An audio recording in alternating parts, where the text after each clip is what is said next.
Assalamualaikum warahmatullahi wabarakatuh.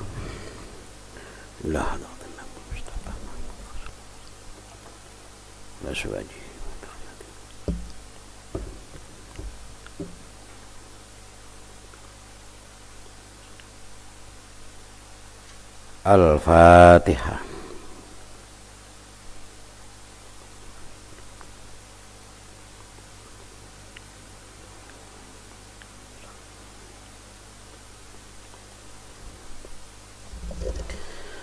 Bismillahirrahmanirrahim.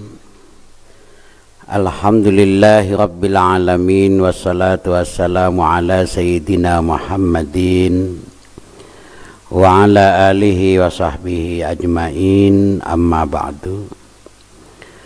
Faslun fi bayani wujubit taqlidi liman laisa lahu ahliyatul ijtihad.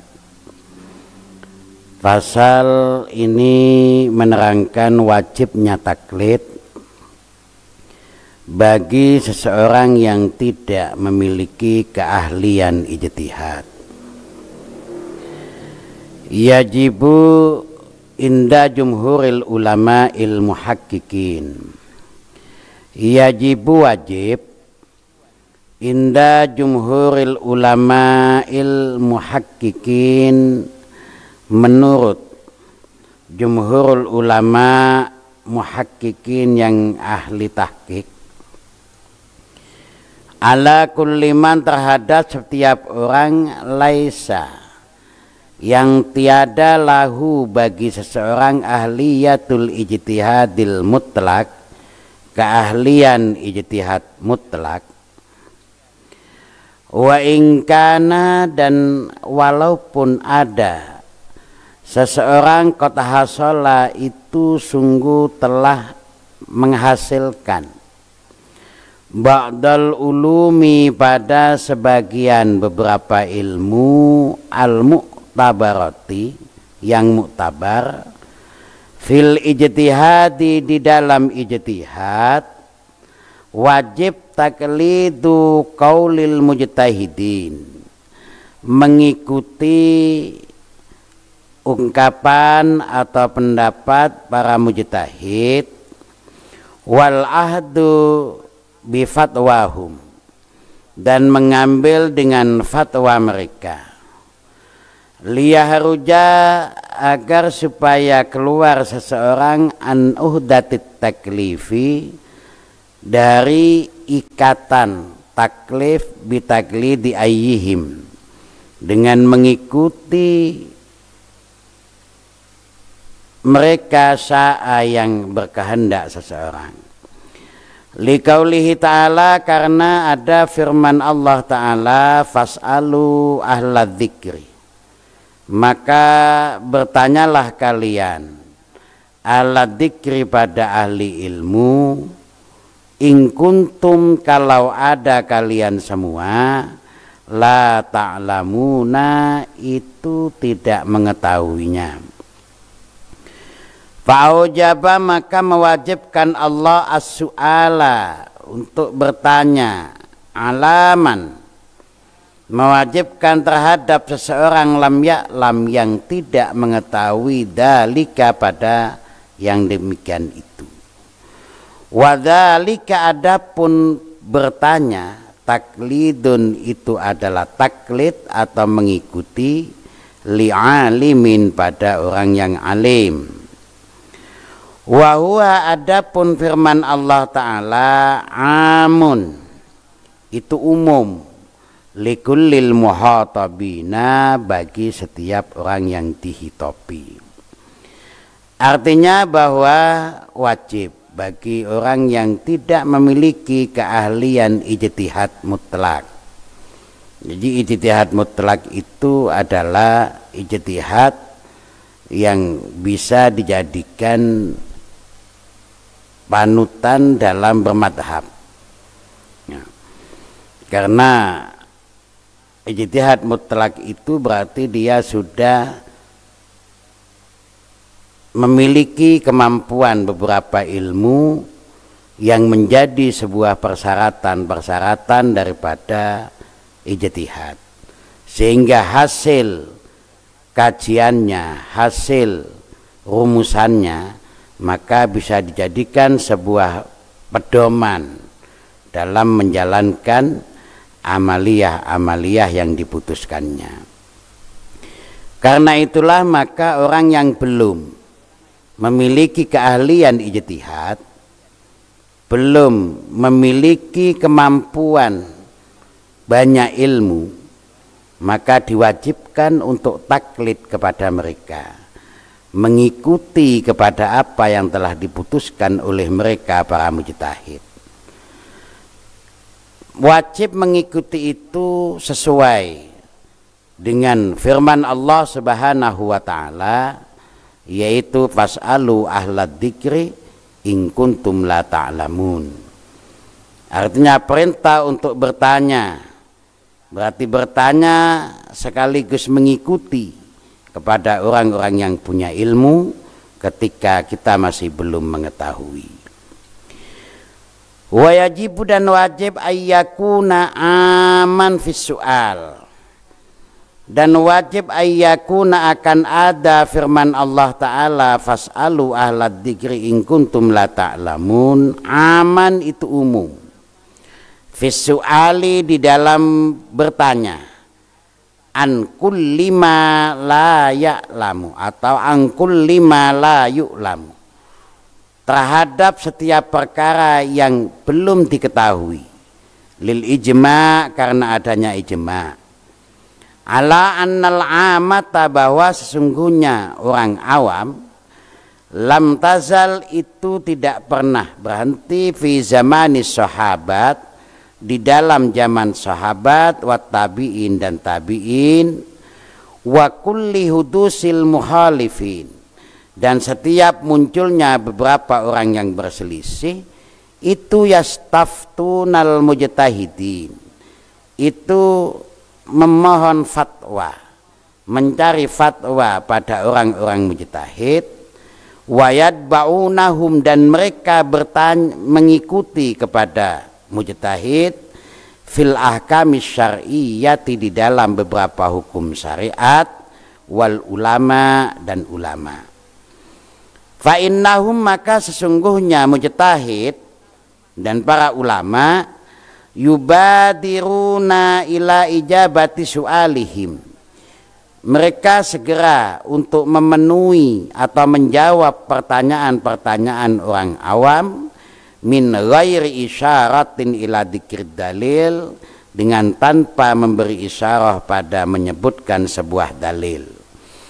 Wala yanhaunahum, dan mereka juga tidak mencegah kepada orang awam, andalika, dari memohon fatwa, min ghairi nakirin, dengan dari selain orang yang ingkar.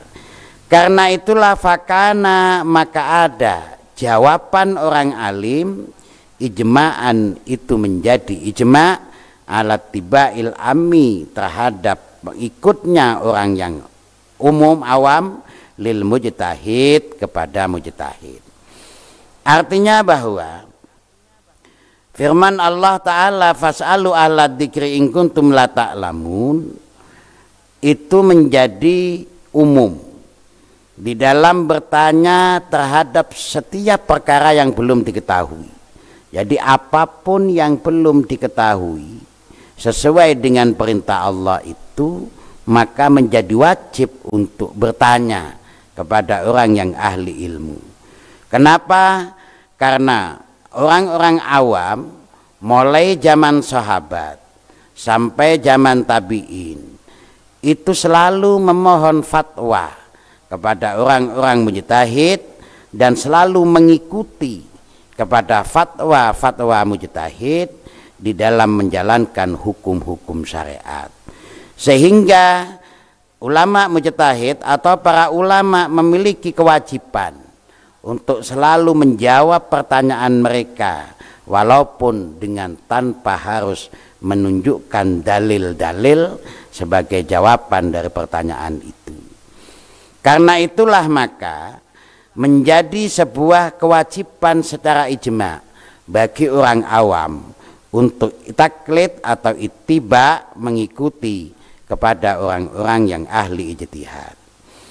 Wali anna fahmal ammi, dan karena sesungguhnya kepahaman orang awam minal kitabi, dari kitab wa sunnati dan sunnah, sakitun, itu gugur, an haisil i'tibar, dari tempat pengungkapan atau tempat pembilangan, tempat pengakuan. Artinya bahwa orang awam itu di dalam memahami kitab dan sunnah, pemahamannya tidak dianggap kalau dia memahami dengan pemahaman sendiri. Kenapa demikian? Karena pemahaman orang awam itu masih belum mencukupi, sebab mereka di dalam memahaminya tidak melalui beberapa persyaratan ilmu-ilmu yang harus diketahui lebih dulu.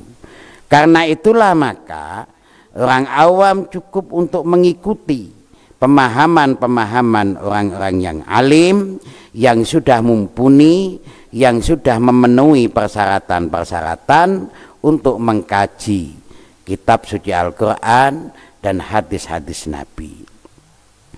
Illam yuwafiq abahama ulama ya alil hakil akabir, kalau tidak sesuai pemahamannya itu pada pemahamannya para ulama alil haq, ahli kebenaran, al akabir, yang agung-agung, al ahyar, yang pilihan-pilihan.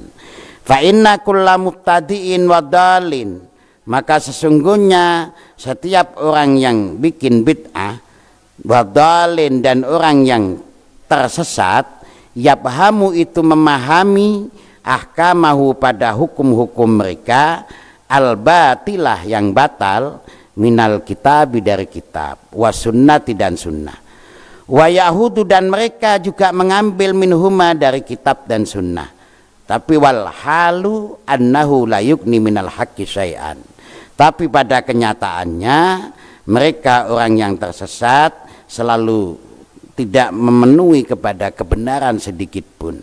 Artinya bahwa ketika seseorang memahami kitab suci Al-Quran tanpa melalui ilmunya, atau memahami hadis tanpa melalui ilmunya dan persyaratan-persyaratan yang harus dipenuhinya, maka pemahaman-pemahaman mereka akan menjadi batal atau menjadi salah, sehingga menjadi kewajiban bagi orang-orang yang belum bisa memenuhi persyaratan ilmu untuk memahami Al-Quran dan hadis, untuk selalu mengikuti para ulama yang sudah memenuhi persyaratan itu.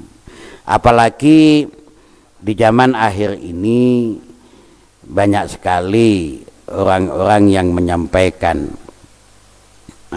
fatwa atau dakwah yang kadangkala dakwahnya itu melalui kesimpulan dirinya sendiri, sehingga karena membaca sebuah ayat dan dia simpulkan sendiri tanpa melalui ilmunya, maka yang terjadi adalah dakwah atau fatwa-fatwa yang menyesatkan kepada umat, sehingga itu yang sangat dikhawatirkan oleh para ulama.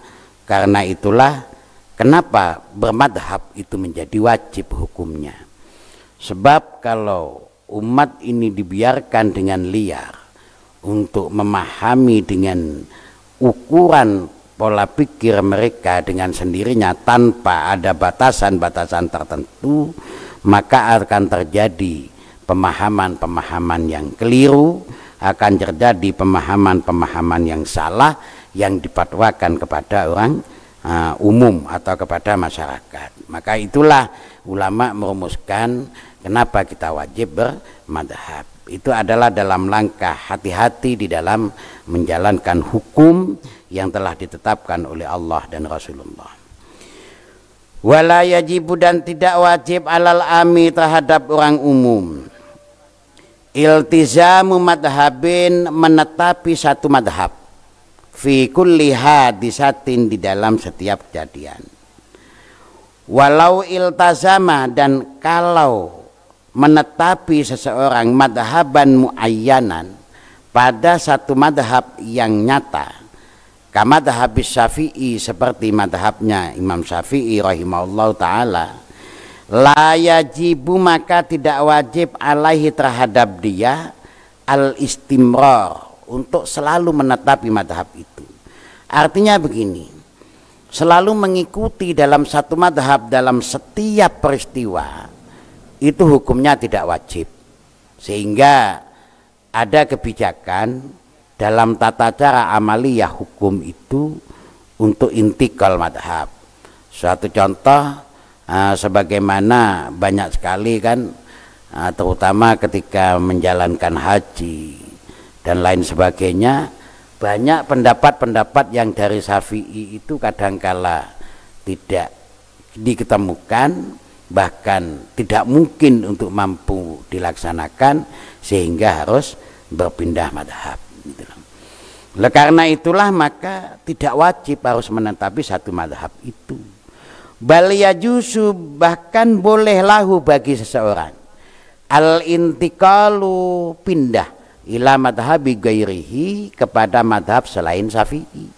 Jadi umpamanya orang madhab Syafi'i sudah tidak mungkin untuk melakukan itu, maka boleh pindah kepada madhab yang lain. Wal ami, adapun orang awam, alladzi lam yakun lauhu nau'un nadarin, yang tidak ada bagi dia satu macam pengangan-ngangan, wal istidlalin, dan mencari dalil, walam yakra kitaban, dan dia tidak mampu membaca sebuah kitab, fi furu'il madhab, di dalam cabang-cabang madhab. Idza qala, itu apabila berkata dia, jadi ada orang awam, dia tidak mampu untuk mengangan-ngangan, berpikir tentang masalah hukum, apalagi mencari dalil, apalagi dia sudah tidak pernah membaca kitab untuk masalah furu' fikih namanya, dia tidak pernah membaca kitab. Terus dia ngomong, ana Syafi'i, saya ini ikut madhab Syafi'i. Maka bagaimana ucapan itu? Lam yu'tabar, maka tidak diakui ucapannya. Lam yu'tabar, maka tidak diakui, hada, ucapan orang ini, kadzalika, sebagaimana mengatakan ana Syafi'i, bimujarrad diril qaul, dengan melihat ucapannya saja.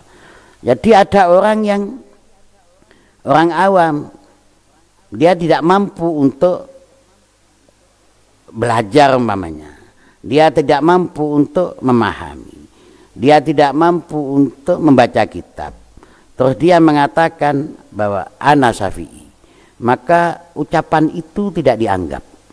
Kenapa? Karena dia belum memenuhi sebagai status kategori Syafi'i, gitu loh. Kenapa demikian? Karena yang harus diketahui di dalam hukum-hukum Syafi'i itu tidak sedikit, jadi harus banyak sekali, gitu. Jadi kalau hanya mengetahui sebagian kecil, dia mengatakan ana Syafi'i, belum tentu. Tapi kalau dia melakukan apa yang sesuai dengan mazhab Syafi'i, maka itu tidak masalah, gitu. Wakila, menurut Qil, idal tazamal ami madhaban muayyanan yazamuhu al istimrar alaihi, li'annahu i'taqada annal madhaba alladhin tasaba ilahu al haq. Menurut Qil, apabila orang awam itu sudah menyatakan ikut satu madhab, maka wajib dia tetap di madhab itu. Kenapa? Karena menurut dia beretikat bahwa madhab yang dia ikuti itu yang benar. Jadi dia tidak boleh pindah-pindah. Ini menurut Qil. Tapi menurut pendapat yang kuat, bahwa dia tidak wajib menetapi dalam madhab itu, jadi bisa pindah ke madhab lain. Banyak sekali, apalagi di zaman akhir ini, bahasan-bahasan hukum yang memerlukan memerlukan pemahaman kepada madhab-madhab yang lain. Sebagaimana ketika kita bahsul masail, itu banyak sekali yang kita membutuhkan madhab yang lain. Sebagai contoh, zakat fitrah dengan pakai uang. Maka di Syafi'i itu sulit untuk kita cari hukumnya. Di Syafi'i itu tidak ada, sehingga kita pindah ke madhab yang lain, yaitu madhab Hanafi. Itu diantaranya. Tapi kalau menurut Qil tidak boleh, ya harus ikut itu, sudah begitu. Fa'alaihi al-wafa, maka wajib bagi dia al-wafa untuk memenuhinya bimujabi i'tiqadihi, dengan memenuhi dengan mempraktekkan i'tiqadnya. Jadi karena menurut Qil ini ya, menurut sebuah pendapat, kalau dia sudah beriktikad bahwa madhab itu yang benar, ya dia wajib memenuhi. Nah, tapi sebetulnya memang kalau kita harus sesuai dengan ketentuan yang ada, ketika kita mengaku sebagai Syafi'i, mestinya kita itu tidak hanya sekedar pengakuan aja, mestinya kita harus tahu segala sesuatu yang diputuskan oleh Imam Syafi'i. Mestinya harus begitu. Di awal umpamanya kita harus pertama mempelajari kronologi Imam Syafi'i sebagai salah satu madhab. Yang kedua, kita juga harus mengetahui kitab asal yang ditulis oleh Imam Syafi'i. Terutama karena Imam Syafi'i itu awwalu man dawwana kitab usulil fikih, yaitu orang yang pertama kali menulis kitab usul fikih, maka mestinya kita harus tahu itu. Sehingga ketika kita istinbatul hukmi, kita sesuai dengan apa yang telah disampaikan oleh Imam Syafi'i. Mestinya seperti itu. Terus banyak kitab-kitab lagi, kitab fikih-fikih itu banyak sekali yang Syafi'i itu, mestinya kita harus mempelajari sekalian gitu. Cuma karena kita ini tanggung, jadi hanya paling Fathul Qorib, Fathul Mu'in, sebatas itu aja, ya kita bisa dikatakan ikut Syafi'i, tapi kita belum sampai pada kategori ana Syafi'i gitu. Nah, ya mudah-mudahan kita dibimbing oleh Allah untuk terus belajar lah. Walil muqallid, dan itu boleh bagi seorang muqallid, ya, seorang yang taklid. Taklidu ghairi imamihi fi hadisatin, mengikuti selain imamnya di dalam satu peristiwa. Falahu ayyuqallida imaman fi sholatid duhuri, maka boleh bagi dia mengikuti satu imam di dalam sholat duhur, masalan umpamanya. Wa yuqallidu, dan dia mengikuti imaman ahar pada imam yang lain fi sholatil asri, di dalam sholat asar. Ini longgar malah. Jadi Mbah Hasyim Asy'ari itu malah memberikan sebuah kelonggaran.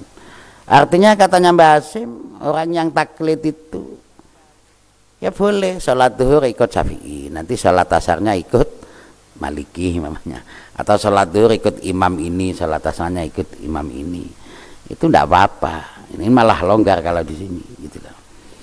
Wa taklid, adapun taklid ba'dal amal jaizun, itu boleh. Jadi taklid setelah amal itu boleh. Nah, karena itu gambarannya falau sholat, maka kalau sholat Syafi'i, orang yang ikut Syafi'i, donna sihata sholatihi, dengan mengedon atau menyangka sahnya sholatnya dia, ala madhabihi, menurut madhabnya. Jadi orang Syafi'i sholat menurut pemahaman madhabnya, sholatnya sah kalau begini.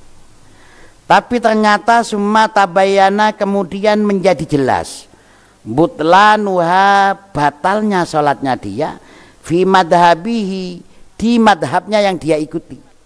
Jadi maunya dia pas sholat, jadi taklid ba'dal amal itu maksudnya dia melakukan sholat menurut madhab yang dia ikuti sah begini. Nah, ternyata setelah dilakukan batal, menurut madhab dia tidak sah.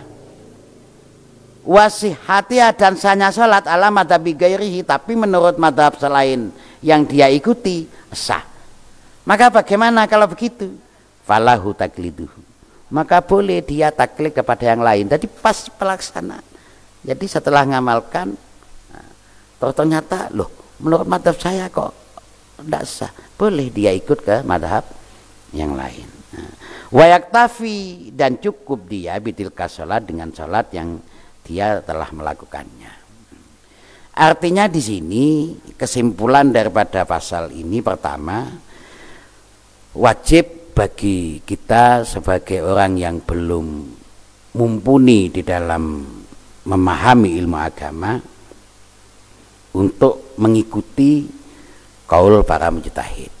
Jadi karena itu belajar kitab kuning itu menurut ini bagi kami, pemahaman kami adalah hukumnya wajib. Jadi kita melakukan sholat dengan tuntunan kitab kuning yang ditulis oleh para ulama yang mereka ilmunya sudah nyampe, maka itu menjadi wajib bagi kita. Karena kita tidak bisa memahami langsung dari Al-Quran dan hadis terus langsung kita jalankan, tidak bisa. Kita harus wajib mengikuti tuntunan yang ada atau rumusan-rumusan ulama yang ada. Kalau sekarang konkretnya adalah berbentuk kitab kuning, nah, maka kitab kuning menjadi wajib menurut kami ketika memahami hal ini, gitulah. Tapi tidak harus satu imam, tidak harus satu kitab. Artinya kita boleh pindah, sehingga adanya pembahasan kita, mutolaah kita atau basul masail kita ini adalah mengungkap pendapat para ulama, bukan kita yang memutuskan sebuah hukum, tapi kita mencari penyesuaian kejadian hukum dengan pendapat para ulama yang ditulis oleh para ulama dalam kitab kuning. Ini tujuannya kita ketika basul masail itu, dan itu sudah benar.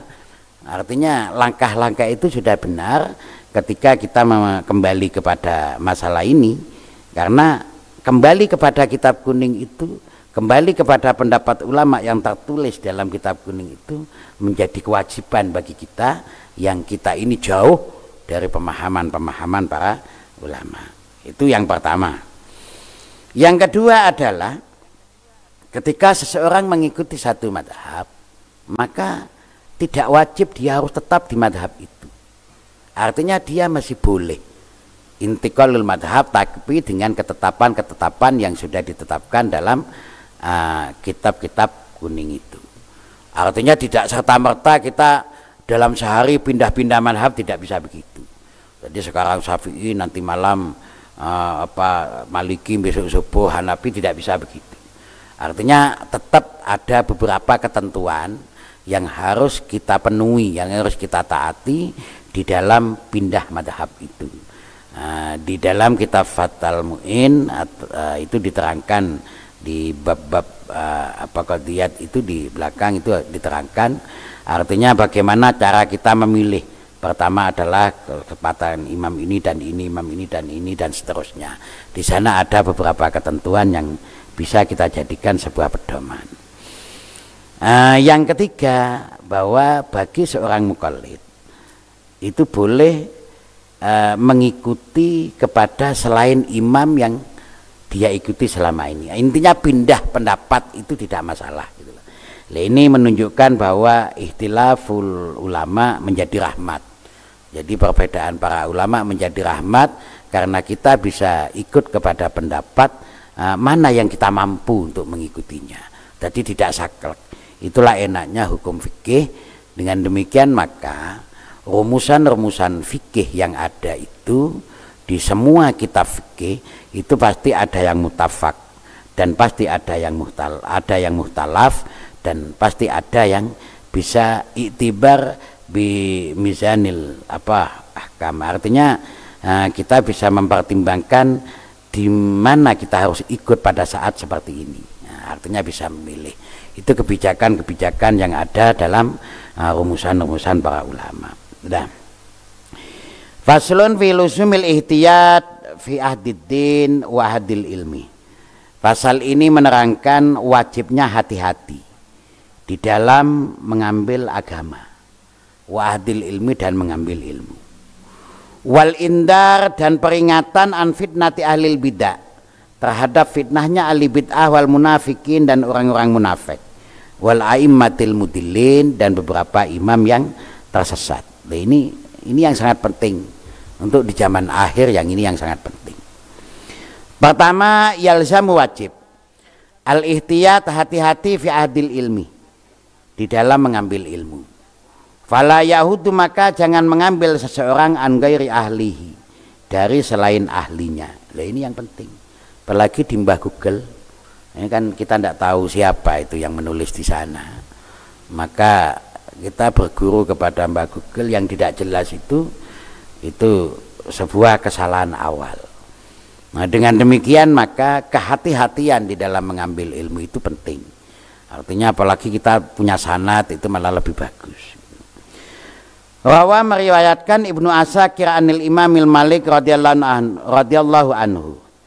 La tahmil, jangan membawa kamu al ilma pada ilmu, an ahlil bid'ah, terhadap ahli bid'ah. Wala tahmiluhu, dan jangan kamu membawa ilmu aman, dari seseorang la yu'raf, yang tidak diketahui bitolabi, dengan pencariannya. Artinya berarti mengetahui sanad itu penting. Saya belajar kepada si A, si A ini belajar dari siapa? Ini penting. Karena kalau hanya saya belajar si A karena si A dianggap tahu, sementara saya tidak tahu si A ini belajar dari mana, ini maka bisa tersesat jadinya. Ini yang terjadi di zaman akhir, yang banyak terjadi di zaman sekarang. Maka dari itu teori atau sistem yang telah dilakukan oleh golongan kita, yaitu belajar ilmu agama dengan melalui sanad, itu sudah satu langkah yang sangat benar, apalagi di zaman akhir ini. Karena terjadinya beberapa pembawuran di zaman akhir ini antara hak dan batil, antara yang benar dan yang salah. Sekarang ini mulai terjadi sebuah pembawuran, itu akibat daripada pengambilan ilmu dari seseorang yang tidak jelas, dari seseorang yang tidak jelas. Maka mudah-mudahan kita dijaga oleh Allah, sehingga guru-guru kita alhamdulillah, artinya kita sudah berguru kepada guru-guru kita yang sudah jelas sanadnya sampai kepada Rasulullah Shallallahu Alaihi Wasallam. Wala aman, dan tidak dari orang yang tipu, yang bohong, fi hadisin nas, di dalam ceritanya manusia. Wa ingkana, walaupun ada seseorang layak dibu, itu tidak berbohong fi hadis Rasulullah, di dalam hadis Rasulullah sallallahu alaihi wasallam.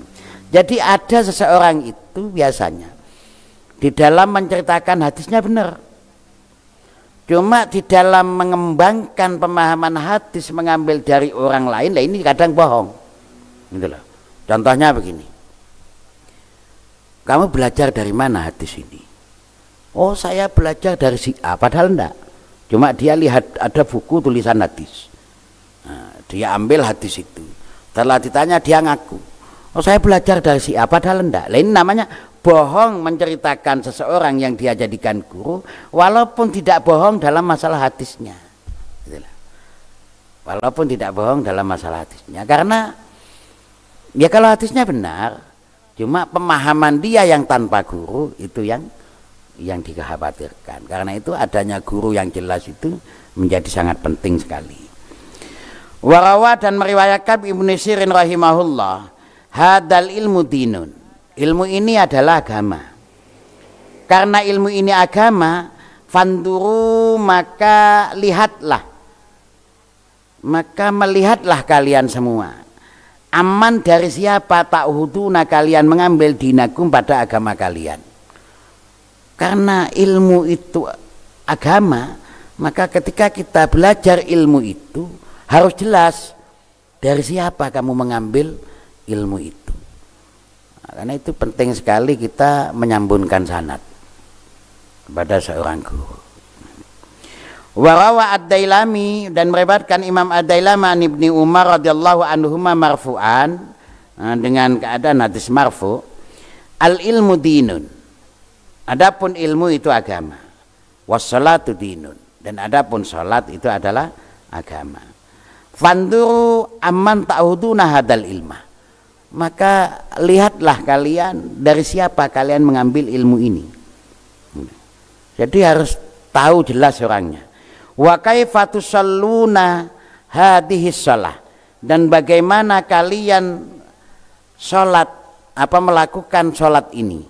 Fa innakum tus'aluna yaumal qiyamah, maka sesungguhnya kalian besok akan ditanya di hari kiamat. Fala tarwuhu, maka kalian tidak akan bisa mengriwayatkan ilmu illa amman tahaqqaqat ahliyatuhu, kecuali dari orang yang nyata keahliannya. Jadi kalau umpamanya saya melakukan sholat, ini hadis ini, saya melakukan sholat, maka sholat kita ini akan ditanya, kamu sholat? Iya, saya sholat. Kenapa kamu melakukan sholat dari situ? Ya, saya belajar dari si A. Si A itu siapa? Nah, ini akan ditanya. Jadi kalau kita mendapatkan ilmu mengerjakan sholat dari orang yang tidak jelas, maka kita dianggap ngawur dalam sholat.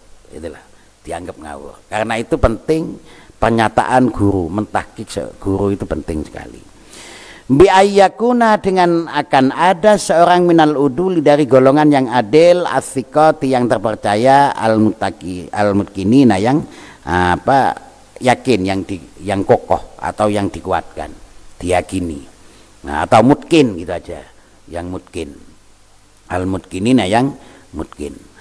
Jadi maka besok akan ditanya, dari siapa kamu bisa melakukan sholat ini? Dari si A. Si A ini muridnya siapa? Si A ini muridnya si B. Si B muridnya siapa? Sampai sambung kepada Rasulullah Sallallahu Alaihi Wasallam. Dah.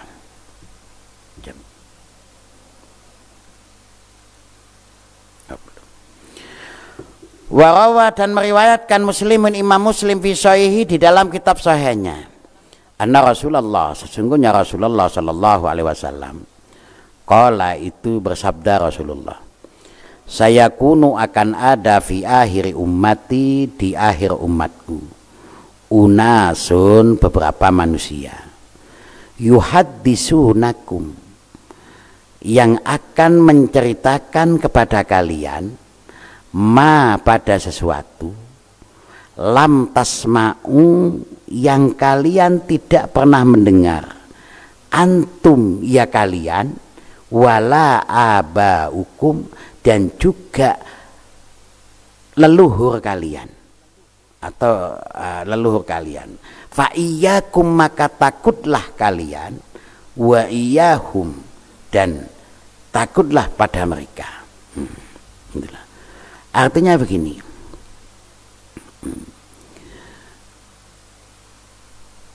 kata Rasulullah, di akhir zaman nanti akan banyak manusia yang akan menceritakan sesuatu yang kalian belum pernah dengar. Ini kan sudah banyak terjadi. Jadi kadang ada seseorang mengatakan bahwa yang dulu itu dianggap salah semua, sehingga dia bawa pemahaman baru yang kalian kadang tidak pernah tahu sebelumnya. Leluhur-leluhur kita juga tidak pernah tahu, tidak tahu dari mana orang ini dapat. Nah, ini kadang banyak. Tapi ironisnya, ya karena mungkin zaman sudah akhir, ya ada aja pengikutnya gitu. Ini yang kadang kita heran. Karena itulah maka kita bersyukur kepada Allah, karena kita ditakdirkan untuk tetap mengikuti kepada ulama-ulama yang mayoritas, ulama-ulama yang muktabarah dalam ratusan tahun sepanjang sejarah ini. Kita patut bersyukur karena kita oleh Allah digolongkan pada golongan mereka. Wa fi sahih Muslim aidan, dan di dalam kitab sahih Muslim aidan, anna Abu Hurairah radhiyallahu anhu yaqulu, itu berkata, qala Rasulullah, bersabda Rasulullah sallallahu alaihi wasallam, yakunu fi akhir zaman, akan ada di akhir zaman, dajjalun, beberapa dajjal, kadzabuna, yang pembohong, ya'tunakum, yang mereka menyampaikan kepada kalian, minal ahadisi, dari beberapa hadis, Hadis ini boleh cerita atau hadis ini.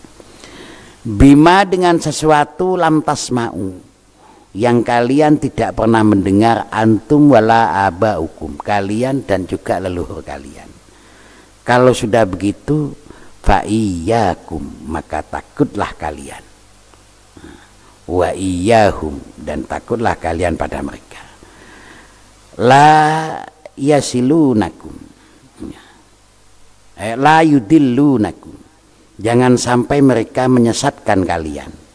Wala yuftinunakum, dan jangan sampai mereka itu memfitnah kalian. Ini peringatannya. Artinya mungkin sampai di sini dulu. Cuma pada kesimpulannya pada bab ini adalah satu, kita harus hati-hati dalam belajar ilmu. Harus memiliki guru yang jelas. Harus melalui guru yang jelas. Syukur-syukur kalau kita punya sanad. Jadi punya sanad ilmu. Kalau pintunya sanad yang sementara ini kami ketahui adalah melalui Syekh Yasin Al-Fadani, yang kedua adalah Sayyid Muhammad Al-Maliki. Itu yang pernah kami terima. Yang pernah kami terima pintunya sanad dari sana. Artinya apa yang kita pelajari itu sudah bersambung pada ulama-ulama sampai kepada Rasulullah. Yang kedua, kita harus berhati-hati bahwa di akhir zaman ini sudah banyak sekali orang-orang yang memiliki pemahaman baru yang tidak jelas, yang menceritakan beberapa hal-hal baru yang mulai dulu kita tidak pernah mendengar.